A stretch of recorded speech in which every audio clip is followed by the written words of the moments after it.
Hello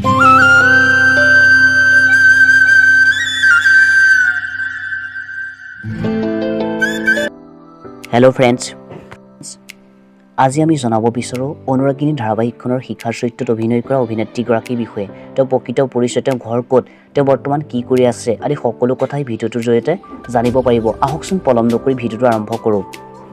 শিখাৰ আচল নাম হৈছে স্নিগ্ধাৰাণী বৰুৱা। তেওঁ ঘৰ হৈছে যোৰহাটৰ চাৰিগাঁৱত। তেওঁ দেউতাকৰ নাম বসন্ত কুমাৰ বৰুৱা। তেওঁ বৰ্তমান ঢুকাল। মাকৰ নাম কণমাই বৰুৱা।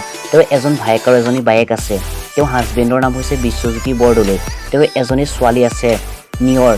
তেওঁ শিক্ষা জীৱনৰ কথা যদি ক'বলৈ যাওঁ, তেওঁ বাহানা কলেজৰ পৰা BA কৰি তাৰ পাছত গুৱাহাটী ইউনিভাৰ্চিটিৰ পৰা ইংলিছত মাষ্টাৰ ডিগ্ৰী কমপ্লিট কৰে। তাৰ পাছত ডিব্ৰুগড় ইউনিভাৰ্চিটিৰ পৰা BEd কৰি এখন বিদ্যালয়ত শিক্ষয়িত্ৰী হৈ আছিল যদিও অভিনয় জগতলৈ অহাৰ পৰা বৰ্তমান তেওঁ চাকৰিটো বাদ দিছে। তেওঁ সৰুৰে পৰা নাটকৰ লগত জড়িত। তেওঁ অভিনয় জগতৰ প্ৰথমখন ধাৰাবাহিক হ'ল নিয়ৰৰ ফুল। বৰ্তমান তেওঁ অনুৰাগিনী ধাৰাবাহিকখনৰ শিখাৰ চৰিত্ৰত অভিনয় কৰি আছে। কোনে কোনে শিখাৰ অভিনয় চাই ভাল পায় তলৰ কমেণ্ট বক্সত কমেণ্ট কৰিবলৈ নাপাহৰিব। আৰু যদি ভিডিঅ'টো চাই ভাল পালে লাইক, কমেণ্ট, শ্বেয়াৰ কৰিব আৰু লগতে চেনেলটো ছাবস্ক্ৰাইব কৰি ল'ব। ধন্যবাদ।